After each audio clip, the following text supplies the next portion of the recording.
Filter your content formats to go viral on many platforms.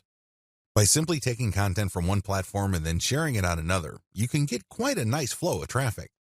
Now, please understand, as I mentioned at least twice in this training, just because a piece of content is popular on one platform doesn't automatically mean that it will gain traction in another. Always remember that. With that in mind, here are just some common strategies for resharing content from one platform to another. YouTube video strategy. The first thing that you need to do is to find videos on YouTube that have a high amount of views. This is the first indication of success. This video is not some sleeper video. It's not a video that was published and was quickly forgotten. This video actually gets a lot of attention in your niche on YouTube. Next, pay attention to the comments. How many comments are there? Usually, when people comment, it means that they are emotionally invested in the video. It either registered at some level or it struck them in some way. Whatever the case may be, it had an impact on them.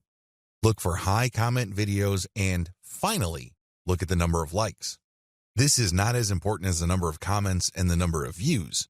Again, you need to double check that these YouTube videos that you're considering republishing are really specific to your niche. Once you are sure that this is the kind of video you would want to curate, download these and share on your Facebook and Twitter accounts. Again, make sure to protect yourself by including CTTO and linking to the YouTube channel of the source. When sharing on Twitter, rotate the hashtag.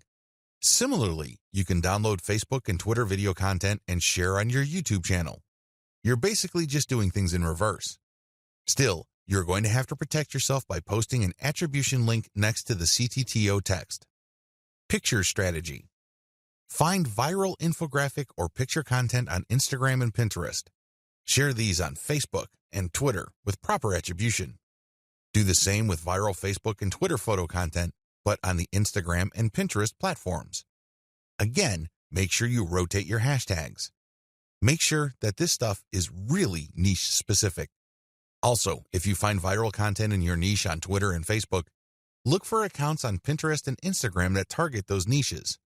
Look at their followers and try to follow those followers and possibly get them to follow you back. This way, you're working on two levels. You're not just shuffling curated content around. You're also building up an organic niche following for your accounts. All content must eventually lead to your conversion accounts. On your YouTube channel, you should have a link to your squeeze page or blog. This can be in your About page. This can also be in the description of every video you upload on YouTube. Please understand that most people don't click on the About link on YouTube.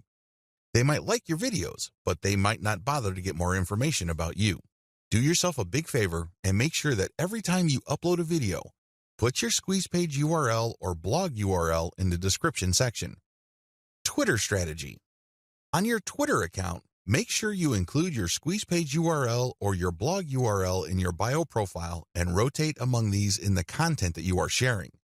The same applies to your Facebook page, as well as your Facebook group posts.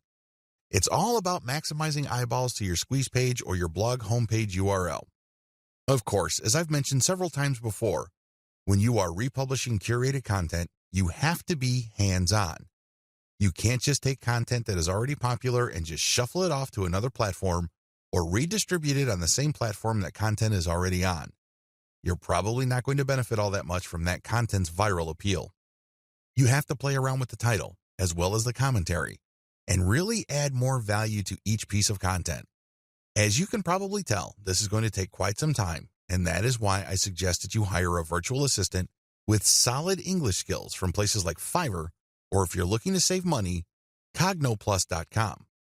If you need expert writing services, you might want to try Upwork, or if you are operating on a budget but need very high quality, try Ozkey.org.